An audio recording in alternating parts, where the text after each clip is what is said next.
All right, I'm going to assume that Chris has hit 1 and we are live. Hi, everybody. We are the Boston Public Library Teen Services team. I'm Allie, and today we're coming at you live with our book discussion of the banned book, graphic novel Drama by Raina Telgemeier. And we'll be doing a little bit of chatting today about this and other banned books and what it means when a book is banned. So this particular book has been banned on multiple occasions in Texas. The state ACLU releases an annual banned books report, which comes out with Banned Books Week, which is what kind of spawned this whole thing, because our colleague John did an awesome TikTok introducing you to the banned world of drama. It was banned based on its LGBTQ content, so we're going to dive a little bit into that today, and then also give you some read-alike books that you can look up later to read along as well. I have three hosts with me today who I'm going to introduce. We have BPL Laura, who is Teen Services over at the Central Branch. We have Michelle, who is also at the Central Branch, Teen Services, and Bree, who is with the Teen Tech Services at Central as well. Hi, guys. Hello. Too much Central representation, I realized. No. Yes. I am at the branch. I am the Brighton Branch youth librarian. So, branch rep. Awesome, guys. So let's talk a little bit about this book. And if Stephen or Chris, if you don't mind dropping the banned book list into the chat for those of you who are interested in looking up other banned books as well. It also has the reasons that they've been banned. So take a look at that and see all of the crazy, wacky reasons books are pulled from the shelves or contested for their content. And just as a heads up, Stephen is our master moderator today, so say hi in the chat to them. And we're going to go ahead and get started. So if Chris could bring up our first page to talk about. I can't see if it's up, so I need someone else to tell me. I'm going to assume that it is because it looks like we're on quite a bit of a delay. There we go. I see. All right. Awesome. Okay, so this is our first page. And Laura, why don't you start us off? We're going to talk about some moments in the book that we really loved. This is part of a 3-page series of pages that I think were my favorite part in the book, where Callie goes to her favorite bookstore and she finds this book that you can see her jumping into on the page that is all about old movies and set design and costume design and everything that goes into them. And I think these moments in the book where Callie, who's our main character, who's the girl with the purple hair, when she's talking about set design and her passion for theater, that's when I connected with her the most. Even though I have no theater background, I think you can really feel that this is something she really does love and puts a lot of time into. Stephen wants to know if we can talk about the character. Yes, I just realized I didn't give a summary of the book, even though it's the first thing I was supposed to do. So this book is about Callie, our main character, who, as Laura said, has the purple hair, and the putting on of the musical at her middle school, Eucalyptus Middle School, and about the friends that she has along the way. We have the twins, Jesse and Justin, and we also have a couple of other characters you'll meet. Liz is her best friend, and those will be the main characters that we're talking about today, in addition to Matt and brief mentions of his older brother, Greg. But essentially, this book is all about the way that these kids come together and find friendship as they work to putting on the musical production that their school is doing. So on this page, we start with Callie and Jesse at the bookstore together. Bree, I know you also really liked this part of the book. And if Chris wants to flip it, we can take another look, another angle of the two of them looking at this book together. Thank you, Chris. So Great. The thing that I particularly liked about this scene was I'm with Laura. It was one of my favorite scenes, probably primarily because as soon as they arrive at the bookstore and there's a coffee shop, that was literally my high school experience. I just hung out at a Borders bookstore all the time and found my favorite books and flipped through them and geeked out with my friends and had coffee and stuff.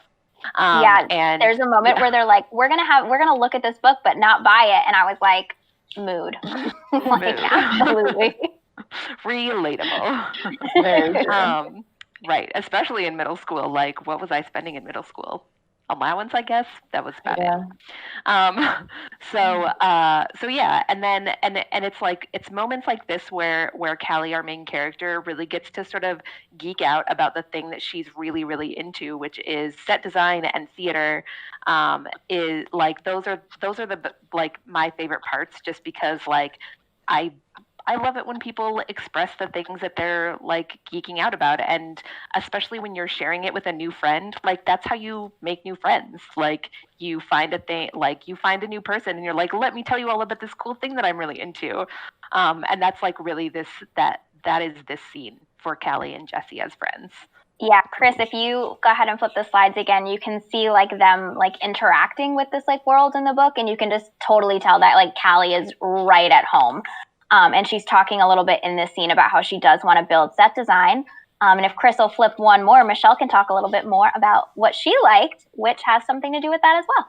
Yeah, I think I love theater in general, but I also love her finding a passion that is off stage. I think that's really, I don't know, I think it's really cool to be like, you can be involved in something and you don't have to be like on stage performing. Like, maybe that's not your thing. And even in the book, they kind of go through like, she tried singing and she really wasn't good at it, but she's really creative. She still really loved theater, and she found a different way that like she still got a lot of like her, I don't know, like her creative passion for something out in a way that probably isn't like what you would expect. And I think I really like appreciated that, and really was like, yeah, there's so many other things in theater that just aren't performing. And so I like that a lot. I mean, to bounce off of that, like I remember theater in high school, right? It almost is like you become a family with those people because you have this common goal and you're working towards it. And like, honestly, theater in high school was like, it was some late nights and it was some early mornings and it was like all day rehearsals. And that just really does bond you. So I think that Telgemeier did a good job in like creating that world for us with Callie. And you can go ahead and flip, Chris, because I want to talk a little bit about another strength that I found in the book. So this is the page. This was the moment I liked the best. When Callie is talking to her friend Liz, and Callie is really trying to make a canon work on stage, and she doesn't know how she's going to do that. And her friend Liz has to put a bunch of costumes together. And Callie's like, oh, like you seem like you're so calm and like you have it all together. And Liz says, like, no, like I'm a mess. Like I'm freaking out. I have so much to do. I don't know when I'm going to do it. Like all of this stuff. And I think for me, that really resonated because I spent so much of like middle school and high school being like, okay, I have like 17,000 things to do, but I need to make it look like I have 0 things to do or people will know I'm stressed out. Like, so I really related to this idea that like Liz seemed so cool, calm, and collected to Callie, but on the inside she was like freaking out and like had all this stuff going on that even her best friend didn't know about, which I really like. So let's meet Callie's new friends. Chris, you can go ahead and flip. So I'm going to introduce us to Justin, who is a twin, one of the twins that's trying out for the musical. So he and Callie become friends like that. And in this scene, Justin is telling Callie for the first time that he's gay and that he likes boys, and that he's not out to his family, but he is out to his brother, Jesse. And something I really like about this scene in particular is the bottom panel where Justin just is like, gay, you can say it. Like, I love that. I love that Callie's like, because you're, and Justin just like gay, like just say gay, like, you know. I really liked that moment. And then if Chris will flip again, I also like the moment that Callie gives him a hug because I think it's really important, especially at that age, for that kind of acceptance to be shown and whatnot. But there is also a moment where she asks if Jesse is gay too, and Justin says no, which I guess we'll get into a little bit more later. I don't know if we mentioned it yet, but there will be spoilers in this discussion. Oh, yes. This is not spoiler-free. Massive spoilers, yeah. Huge spoilers. This book came out in 2012. There's going to be some spoilers. Yeah, you had time. Yes. Hopefully y'all have read it. Yeah, so Justin is also like super outgoing, and he like is trying out for the musical, and he loves to sing and all this stuff, and I like really related to that because I can't sing, so in that way I'm like Callie, but I loved being on stage, and I loved performing, and it's probably a huge reason I got into like librarianship because I do so much storytelling with my job. And then you have Jesse. So if Chris could flip, Michelle, would you like to introduce us to Jesse, Justin's twin brother? I can't see the panel, so I'm not 100% sure where we are. You didn't print them all out like I did and label them? I didn't. That would have been a better thing to do than me trying to remember. But Jesse is a twin brother, and he kind of sits a little bit in the shadow and lets his twin brother kind of shine and be on stage. And you can kind of tell that he enjoys what Jesse does, but maybe a little bit more reserved and feels like he needs to sit back a little bit. I have a twin sister, so I like resonated with that a little bit. My sister is a lot more like gregarious than me, and definitely like was very popular in school. And I think there is, so I felt for Jesse and Justin. I'm gonna mess that up more than once. Yeah, Like, I always like twins with like similar names or like same letter names. It's rough, buddy. It's rough enough. It's hard. Yeah. I will call him I will have to check. But yes. Steven, didn't know I was a twin. I am Steven. I only learned yesterday, to be fair. Yeah. So and if Chris, if you jump to the next slide, Michelle, this is the one with the panel that says when you're a twin, people just assume you're the same person. So like it's hard, man, especially if you have to share everything, including a birthday. Like, what are you gonna do? Like, people just clump you together. And when there's like one, especially if you're like same gender twins, you just kind of become the twins. And they're like, oh yes, the twins are here. You're like, I'm my own person. And I like that. Callie was like, you don't have to like quiet yourself because your twin brother is doing something. Like, you can be your own person. And I was like, yeah. Took me a minute to probably around middle school is when I actually came to that realization myself, that I was like, wait, I just don't have to follow her around just because we're twins. I could do my own thing. Yeah, I think that's something that Telgemeier did really well, was the different relationships that Callie had with each of the twins. In that, like, her relationship with Justin, like, Justin was telling her his like personal life right away. He was like very excited to be her friend and wasn't afraid to show it. And then you have Jesse, who's kind of like a lot more reserved, and their like friendship was a little bit more slow burn. Like, they spent time, we saw them spending time on the page getting to a place where they felt comfortable with each other. Whereas Callie and Justin were like immediately off the bat, like they were just like, we're friends now, and like, great, like, awesome. And it took a little bit more work to bring Jesse out of his shell in terms of his friendship with Callie, which I thought was kind of nice. Laura or Bree, would either of you like to chit chat a little bit about the relationship between Callie and Jesse and Justin? I would agree that like the way you described. What are you chuckling at? Laura made a face immediately. So Allie, the way you described like how Justin is just like very exuberant and like they just like click and he's sharing everything with her right away. I think it's very like it's more like it's indicative more of him as a person and his personality. I've definitely I have felt like Callie in a lot of circumstances where I'm not as like outgoing all the time, but when I meet someone who's just that like super gregarious, like let's be best friends immediately, I'm like, okay. But I appreciate that like the sort of like sometimes the friendships that you make in the shadow of that person, like not to say that Justin isn't like important and like has good qualities as well, but like having those that's gregarious person that draws those shyer people together can often like create even stronger friendships. And I appreciated the way that Telgemeier represented that as well. I agree. I don't have any siblings, so I can't super relate to the idea of kind of trying to find your own person amongst your siblings or your twin.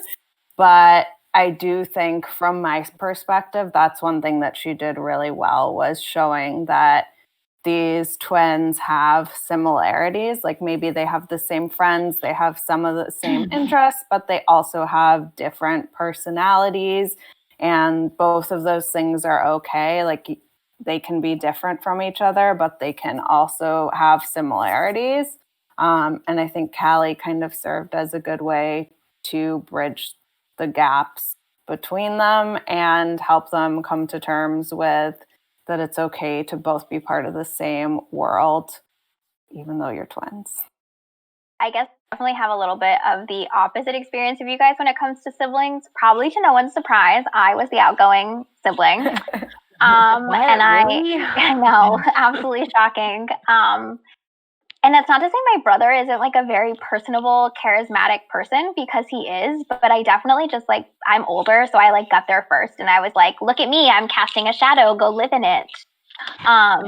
You know, and it was just like, I know that for him, he would always be like, yeah, I like came back from class and they asked me like, oh, is Allie your sister? And I had to be like, yes, her again. Like, so I definitely like, you know, for me, I was like, oh, Justin, he's my dude, because like, I get it. Like, that's how I was.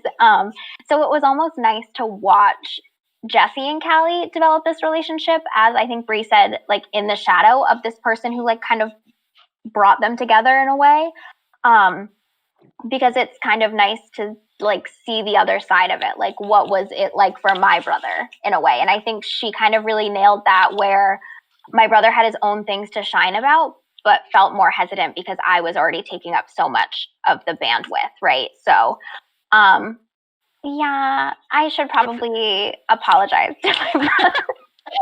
Like, apology. Drew, if you're watching this, which I know you are not, I'm sorry. We've got. Oh, you go, do we have some?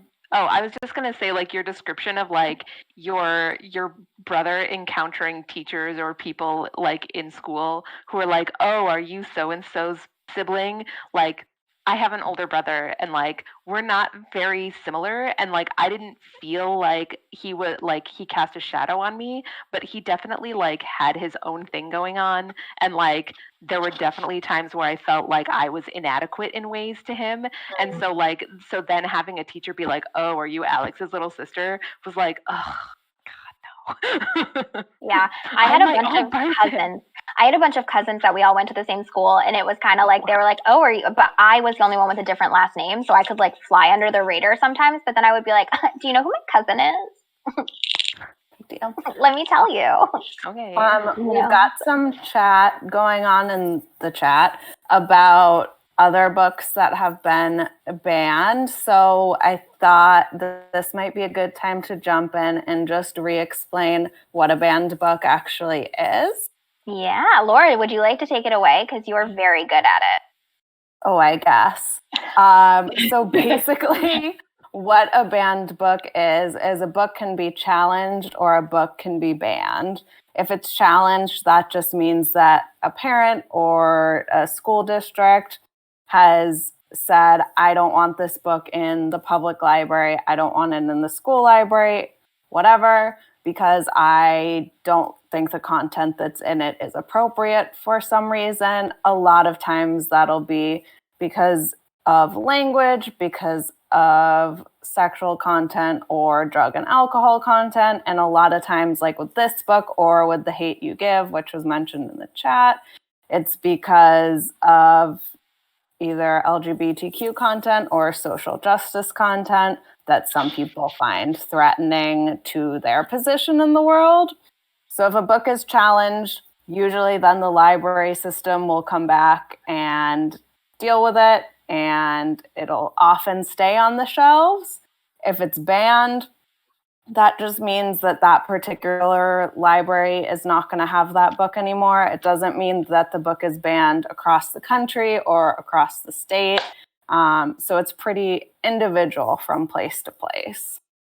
Yes, and the American Library Association collects all of that information, like of books that have been challenged and books that have actually gotten banned in locations, and compiles a list every year of books that have been challenged or banned. So things like The Hate U Give are pretty newcomers to that list, but Drama is from a couple of years ago. But you'll see that repeatedly, especially most likely with a lot of books that you'll be assigned to read.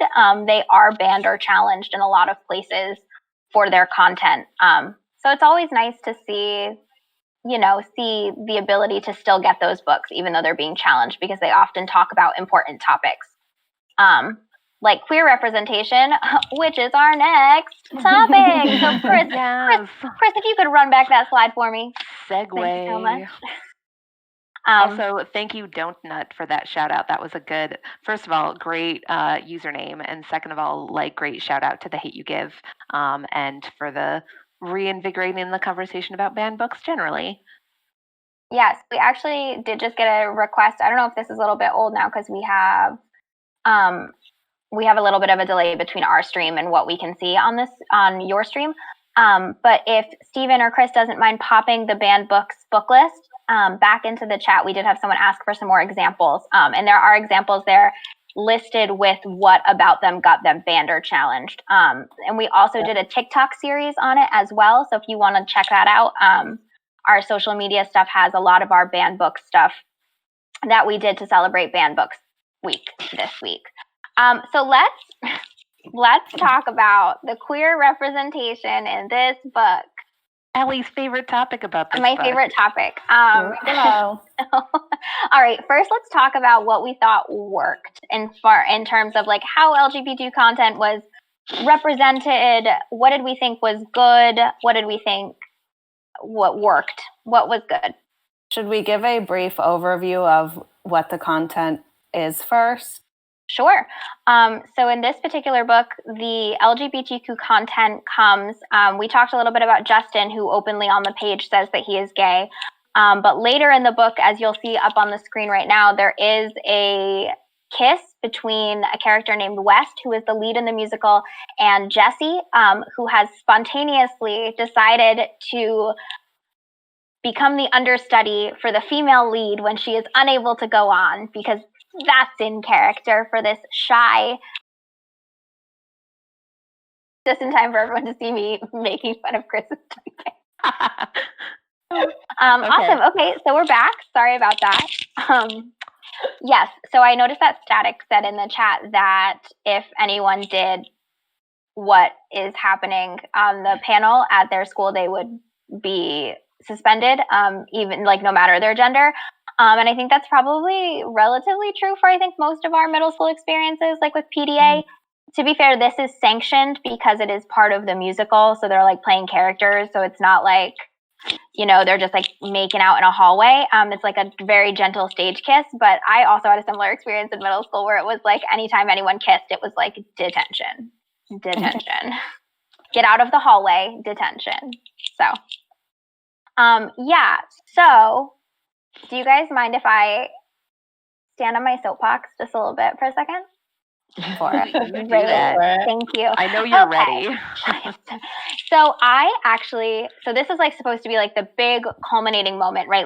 We're supposed to believe that from the Jessie that we met, who was this shy boy who was developing this friendship with Callie, and Callie was starting to think it was maybe something more, maybe they could be romantic.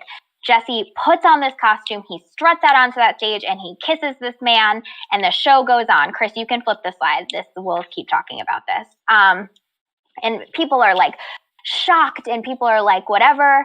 And then, Jesse continues to play this role.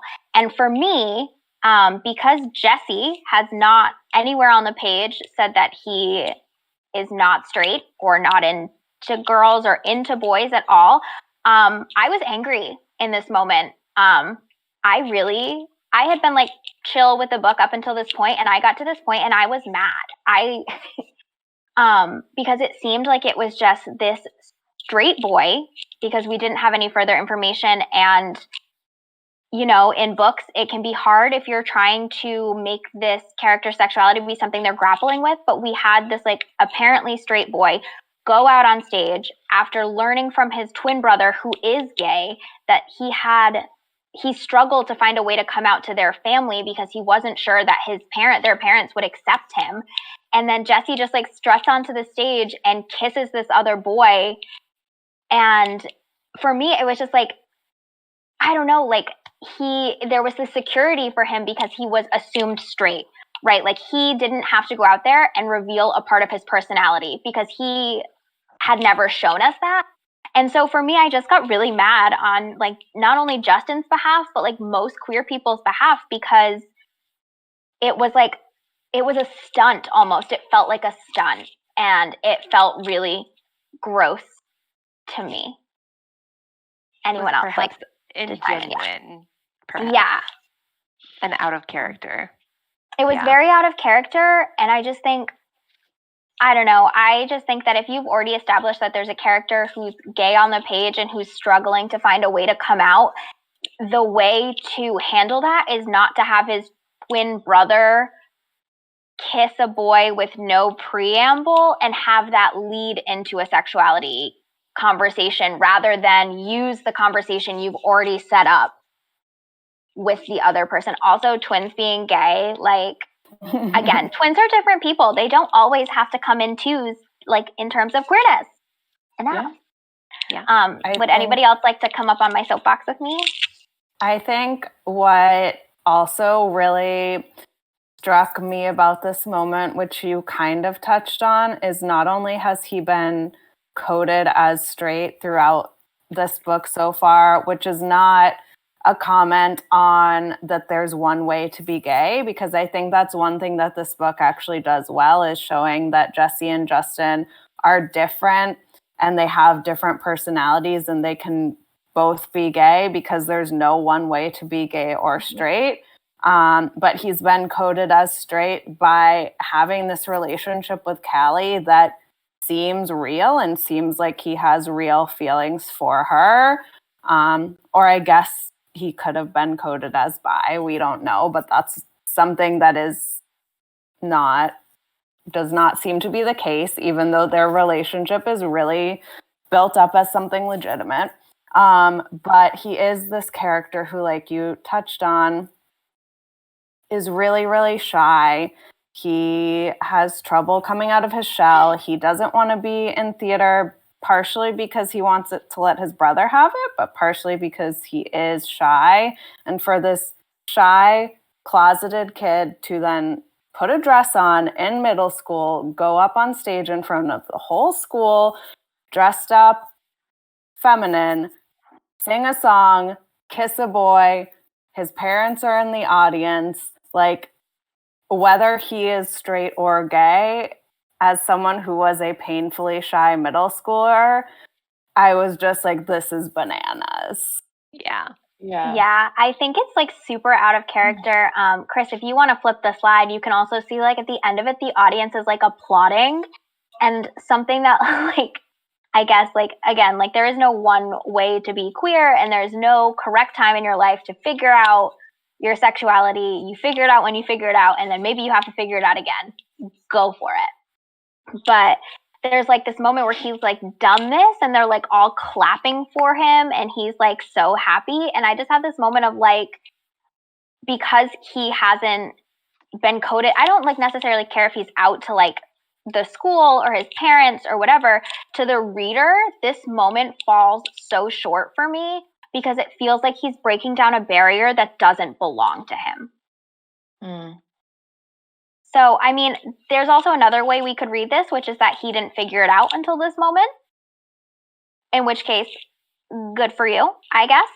But that's not how, like, I read it.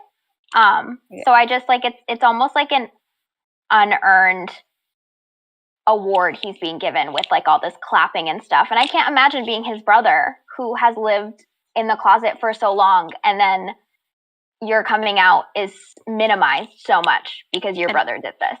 And also his brother like wanted the starring role in the play. Yeah, like, that's so it's like you're not only like, so he like Justin was trying out for West's role, the like male like lead role, and then your like shy brother comes out on stage and takes the lead female role and like not only steals the thunder of like your performance, but also like also, as you say, Allie, the like that coming out piece. Yeah. Kind of. I do think that the assumption I think that the author is trying to convey is that Jesse doesn't know and is just figuring it out for himself, like that he is gay, or presumed gay, because it's still like never explicitly said, as you have pointed out, whether he is gay or bi or like it's never explicitly said. Like implies something later in the book, but at this point you have no idea. You have no idea. It just doesn't feel earned. Sorry, Michelle, I keep interrupting you. No. Well, I was saying when I read it, I honestly didn't think that he would be gay after this. I honestly was like, that was kind of weird. Like, especially because as we had said before, like I thought it did a really good job of like kind of going through what it means to be in theater in school and like the community that you build and like all of these like realistic like things about theater. And then they're like, oh, but don't worry, some random like tech person who like he isn't even really in tech, he's like kind of faking in tech to hang out with Callie because he likes her, but that's a whole other situation. Apparently not. Yeah, apparently not. Well, as a friend. Like, yeah, and then he just like puts a dress on that who knows where he found that and came up on stage, and we even like in the book you like see them rehearsing their marks and all that stuff, and you're like, how does he know what he knows everything? What? How did all of that happen? I mean, we know it's mentioned in the book that he's like practices the songs with his brother when his brother's practicing for the audition for the lead, but it's not like his brother is like learning all the lead. Like it's not like they're at home practicing like the lead's marks. Like his brother was given a different role. So why does Jesse know everyone's cues? Yeah. Mind your business. I feel like that's what should be. Mind your business, Jesse. Mind your business, Jesse. Michelle, I think like it had not occurred to me until you said it, but like, where does he get that dress? Because like, that was a big sticking point for me. So what happens like for anyone who hasn't read the book is that the lead female role is like upset for for a silly Wes reason. breaks up with her. Wes breaks up with her mid the night of the show. Oh yeah, the night of the show. And she is like already in costume when that happens.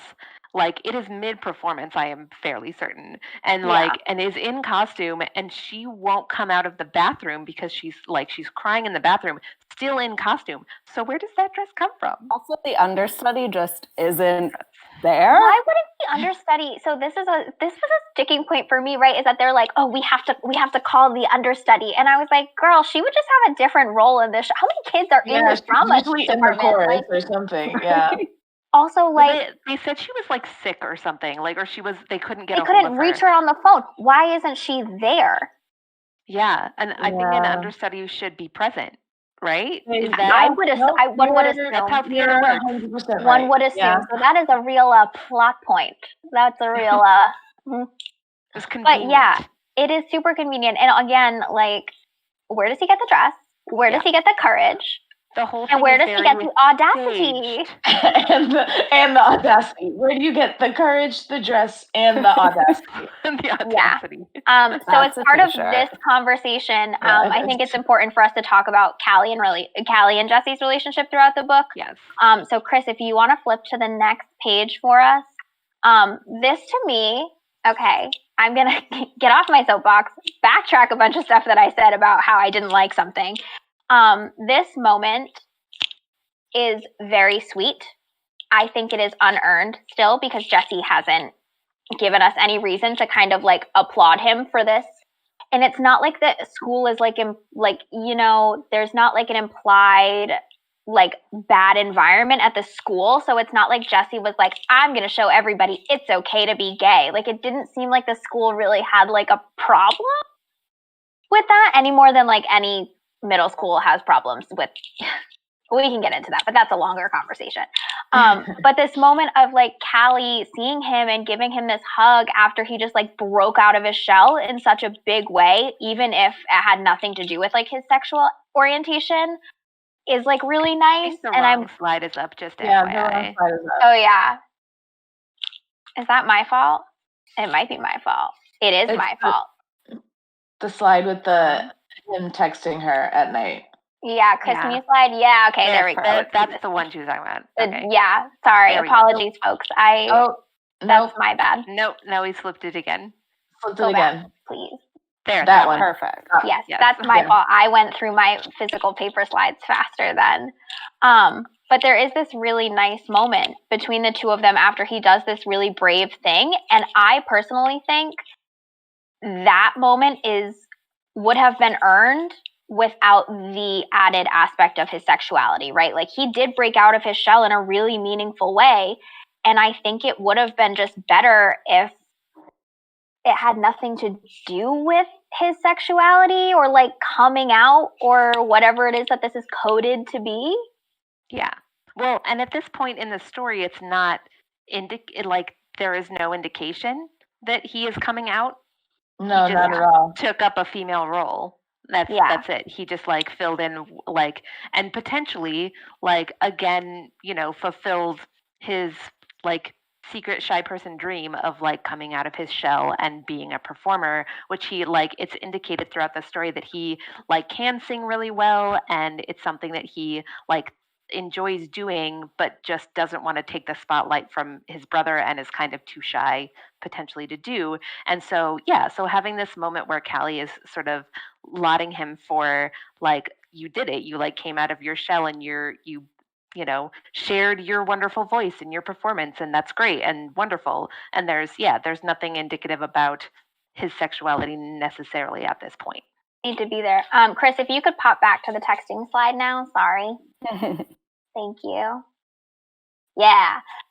Because I think this moment, throughout the book, there's like all these hints that Callie is like falling for Jesse and she thinks that he likes her back.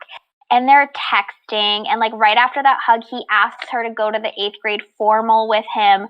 And there's like all this stuff that codes Jesse as, if not straight, then bi. And then it kind of all gets thrown out.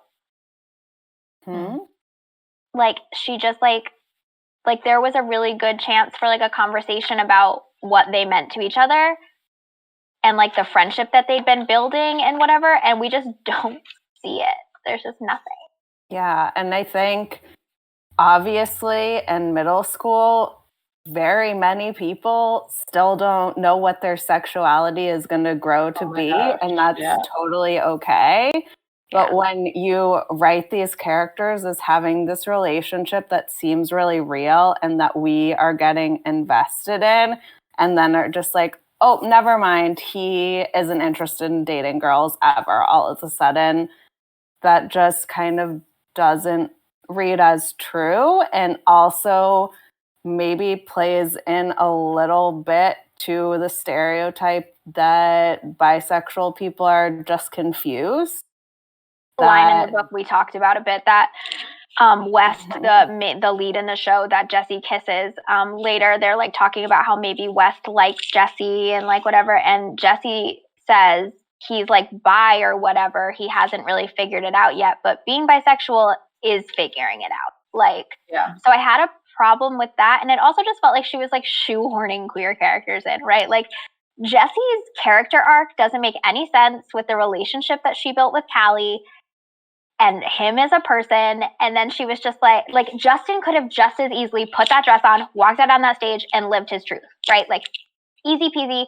I didn't need every character that's not Callie basically to be queer. Like kinda, yeah.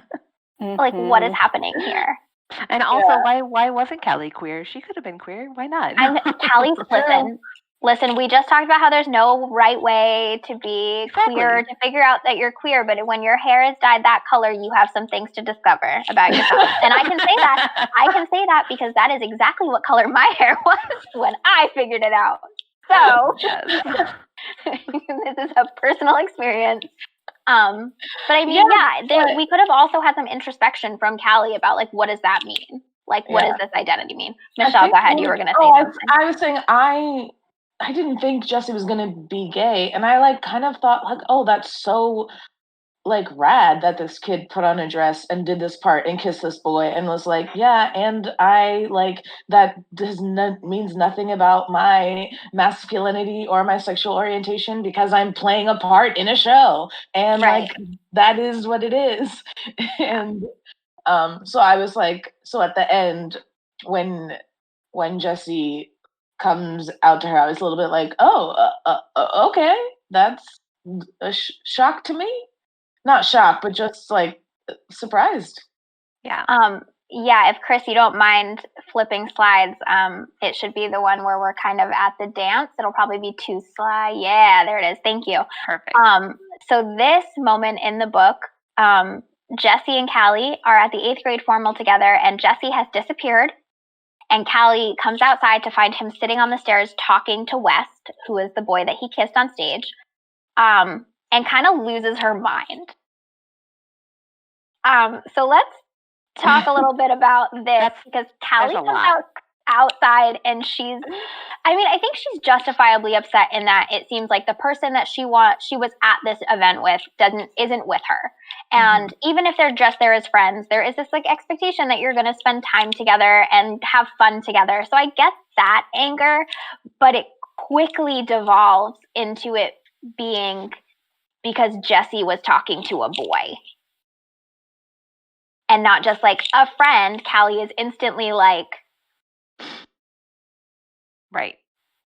You know. That expression, exactly. Let's talk about that, shall we? Yes. I mean, as you said, Allie, I think like Callie is sort of justifiably upset that like, I mean, not only that this like friend that she went to the formal with, like it just abandoned her, but also like, as we have all already discussed, like it is sort of implied throughout the story, it is indicated that they are interested in each other romantically, and like the context in which he invites her to the dance is also implied to be romantic, because that's how 8th grade dances work, as I recall. And he like just did this big gesture on stage and like came off stage. The first person he wanted to see was Callie, and then asked her to the 8th grade formal. Yeah. It all like so like I can definitely, regardless of the reason that Jessie has like sort of abandoned her during this dance, like I think that she is like justifiably upset. It's also an extremely awkward transition into the conversation that is actually had. Yeah. Which is, I guess, kind of him coming out, but not really, because like he never says it. She just assumes it. And it's about her being upset. So his like coming out to her is basically just like her making an assumption and being disappointed. Chris, if you can flip to the next slide. Laura, do you want to hop in a little bit? This is the moment where, Jessie says Callie, and she says, I know, but it still hurts. And they're kind of just sitting there. I think everything that everyone has said is true. I think we can understand why she's upset, but also framing the story around how someone coming out affects the straight person is maybe not necessarily the story we need. One thing about his whole storyline that I'm going to kind of shoehorn in here, but it seems like a good point to bring it up, is when she's talking to Liz about him way early on, when their relationship is forming and she's trying to figure out if he likes her or not. Liz asks if he's ever had a girlfriend, and she says, oh, I don't think so. And then Liz says, well, maybe he's just a late bloomer or something to that effect. And I just want to say to any middle schoolers that are watching this, or high schoolers, not dating by the time you're in 8th grade is not weird. That's very normal. So the fact that Jessie is figuring stuff out and hasn't dated is okay. It's completely fine. 100% fine. Thank you for that, Laura. Like, that's my soapbox. You're totally 100% right. And like this idea too, like that you were touching on in that same scene, Liz is like, they're like, do you think he's gay? And not dating anyone does not mean that you're gay. Oh my Let gosh, me tell no. you, because I probably started dating around this same age, and it just turns out I was dating the wrong people because I was wrong about who I thought I was because I was a teenager. And like there was so much left to learn about myself and the world that like being a late bloomer in 8th grade, give me a break. Absolutely. Also, Okay. like, go ahead. Sorry, I just have to point out that Static posted in the chat that his karate teacher said that he can't date until he's 47. Which, like, that I might say is late blooming. That is. But if that's when you start dating, that's fine. That's but fine. also, It should be you your don't have choice. to wait. Yeah. It's your choice. Like Jesse obviously had never found mutual attraction with somebody or like, I don't know, cared about literally anything else. Like, like I know that when I was younger, like as boy crazy as I ever got, it was never as like intense as I like danced. Like I was like so into ballet, I didn't have time for anything else. Like, so by the time I started dating, like a bunch of other people in middle school had already had like long-term relationships of like 4 months. Like, and I was like, oh, okay, well, I was in Swan Lake, like, you know, so like, cooler. Yeah. Yeah, I do think this particular moment is nice in the sense that like these two people thought they were something else to each other and then they're sad about it, and there is a moment of this like acknowledging that sadness of like your expectation about this person is different, and it is hard. I can't like, I'm sure many of my previous partners would have loved it if I would have, you know, known more things at the time, but I didn't, and that, you know, it's hurtful and it's nothing personal, but there is still that like I was vulnerable with you, I felt something for you, and it's no one's fault that we can't be together, but we can't be together, and that's not great to feel. So, so I am going to ask that. I think it's already been dropped in the chat, but if you're looking for more books with Queer Rep, we do have a Pride list that has come out, and a few of us are working on the Pride list for next year as well. So there's lots of books that go into all the different ways, you know, that people relate to each other, regardless of their sexuality, but, you know, speaking of the queer experience as well. So take a look at that book list. It's really great. So we are starting to approach the end, but I do want to get in a couple of hits on Matt. So if Chris wouldn't mind changing the slide. This boy, I hate this man. If there is anyone in the chat like who is interested in, like who's read the book and is interested in discussing, like has other questions or interested in discussing other bits that we're not talking about, like throw that in there. Like we're totally cool. I've been trying to keep an eye on it, like between conversation. Yeah. So yes, we're happy to continue. If you really liked it, if this book meant something to you, listen. I'm so happy. Correct. That's awesome. Yeah. Awesome. But I hope Matt meant nothing to you because he's trash. Oh, Matt is the worst. Look at like this. Look at his toxic masculinity over here. No empathy. 100% trash. So Matt is a character that we're actually introduced to on the first page, and I literally didn't learn his name. I literally just kept being like, oh, Greg's brother. So essentially, Matt is supposed to be the third best friend and the Liz Callie like friendship. Like it's supposed to be Liz, Callie, and Matt. Like prove it. When have they ever hung out? But Matt has feelings for Callie, who in the beginning of the book has a crush on his brother, and then she has a crush on Jesse, and she never really has a crush on Matt, and Matt takes that intensely personally, to the point where he feels the need to like mock Jesse, and this page was infuriating because he says, like, do you want a real man? Like, first of all, there's no one way to be a man, ever. Number two, just because you put on a dress does not mean that you are less of a man. If that's how you want to express yourself, go for it. And number three, if Matt is doing what I assume would have happened because I've met middle school boys, he's making a joke about the fact that Jesse's gay and he's not. and that makes him more of a man, which is gross, wrong, and gross. Yes. Mm-hmm. I'm going to be honest with you. It took me an embarrassingly long time to figure out that the guy being really mean to her all the time and the guy we met on the first page of the book were the same person. He like. Oh wow.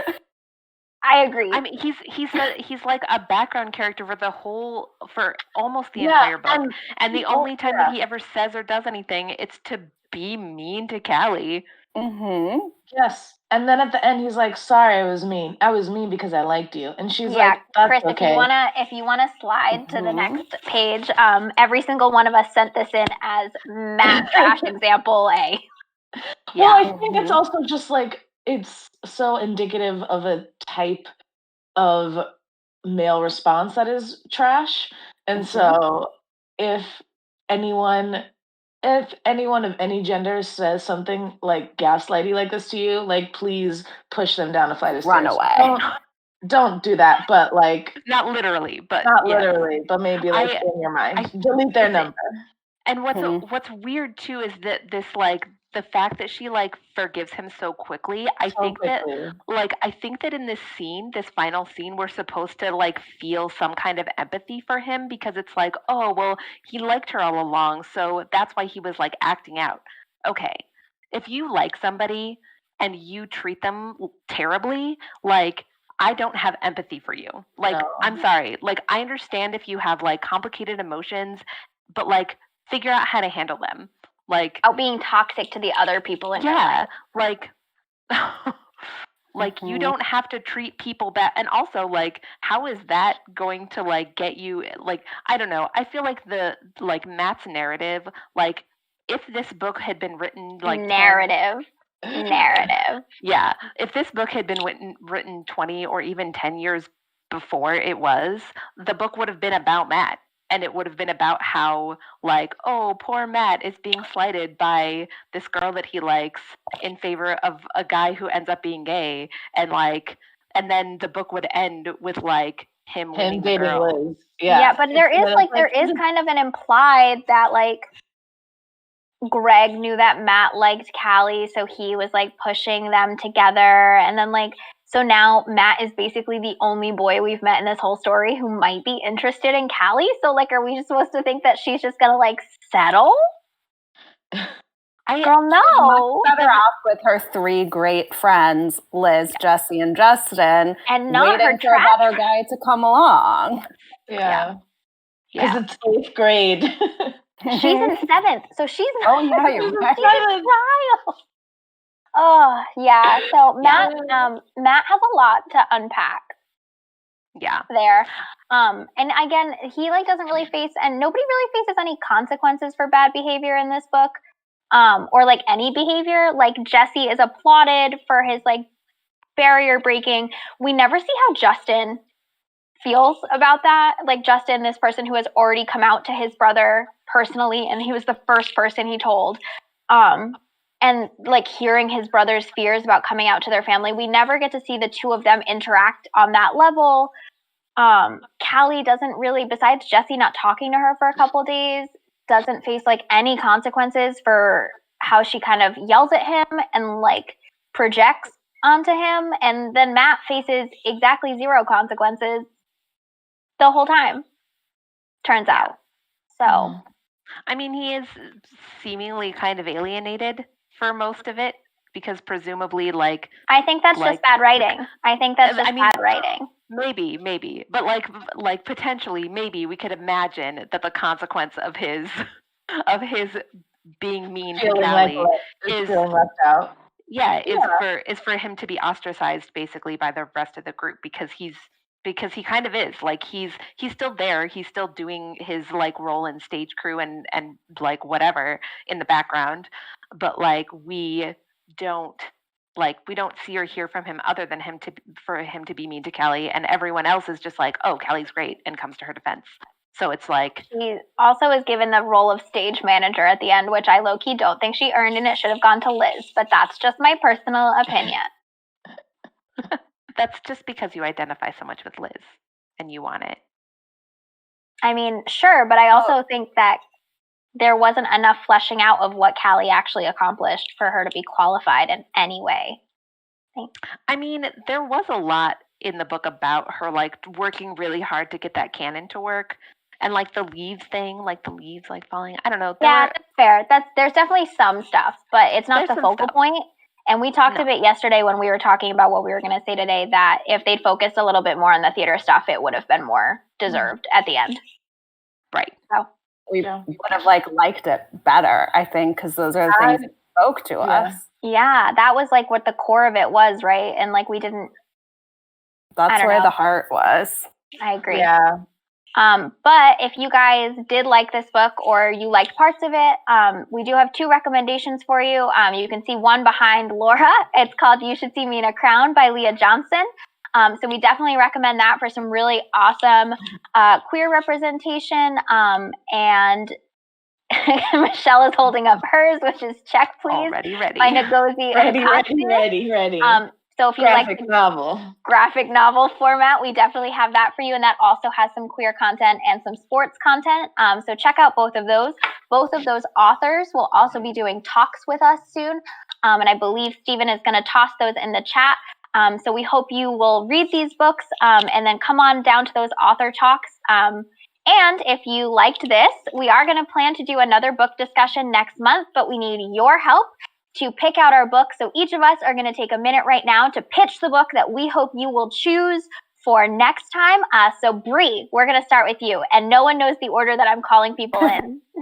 So it'll be fun. Chris, right? Except for Chris. Chris does know, yeah. Bree. So, yes, I got this. So hopefully they don't mind me calling them out, but this was actually a recommendation from Stephen, our master moderator, and it's an oldie but a goodie, The We Free Men by Terry Pratchett. So this book is about Tiffany Aching, and Tiffany Aching has a problem. Her beloved farming community in the Chalk is showing the early signs of infestation by the Fae. And as the region's only witch, it is her responsibility to shoo them off. Only Tiffany is just 9 years old and accidentally got her baby brother kidnapped by the Queen of the Elves after using him as monster bait. Luckily, Tiffany has a secret weapon besides her trusty frying pan and her growing magical ability, an alliance with the We Free Men, a clan of comically quarrelsome pixies who were kicked out of fairyland by the Queen of the Elves and want revenge. So together, Tiffany and the We Free Men will have to take on the fair folk to save the Chalk and get her brother back. Bree, can you just say the title one more time so that folks can vote on it later? Absolutely. So this is The We Free Men by Terry Pratchett. Awesome. I'm actually up next. I am here to talk to you about I'll Be the One by Lila Lee. And this book is about Sky Shin, who she was born to be a K-pop star. She absolutely crushes her audition to be on a new televised competition show that will help find the next K-pop star. With her sudden rise to fame, though, Sky also has to deal with all of the baggage that comes with it, included extra scrutiny of her fat body and a potential new romance. Ooh. As she advances through the competition, Sky knows that all eyes are on her as she strives to win the competition and become the first plus-sized K-pop star. So I hope you'll vote for I'll Be the One by Lila Lee. All right, Laura, you're next, I think. That might be a lie. And I nominated the same book, so I am talking about John's nomination, which is Wilder Girls by Rory Power, which I have also read and is a great pick. It is very 2020 vibes. It's about a group of high schoolers who go to school on this island that's under quarantine after all of their teachers start dying off from this mysterious disease.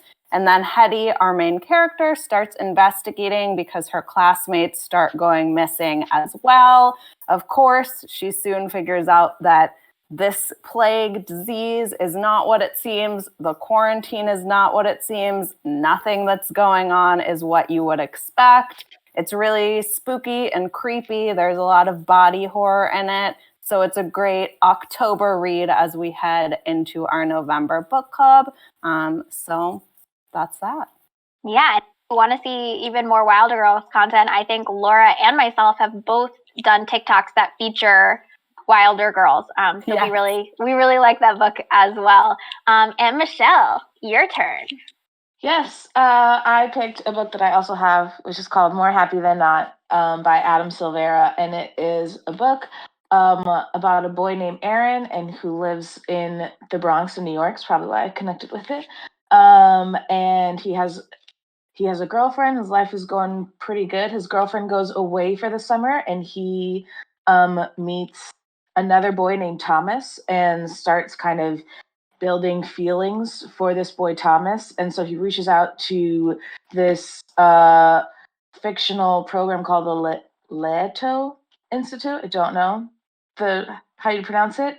And they can erase your memories. And so he wants to erase the memories of Thomas and of being attracted to him before his girlfriend comes back. And dun dun dun, we don't know what happens.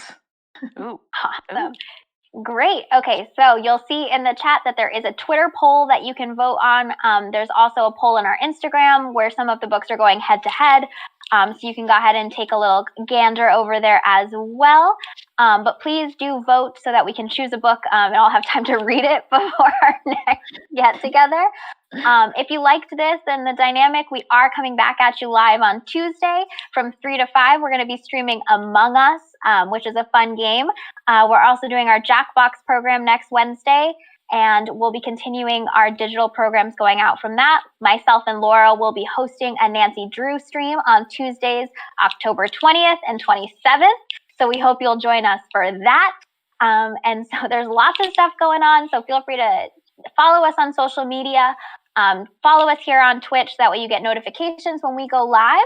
And we have been the Boston Public Library Teen Services team with our very first book discussion. Yay! Yay! All right. And Chris, if you could take us out. Bye, guys. Bye.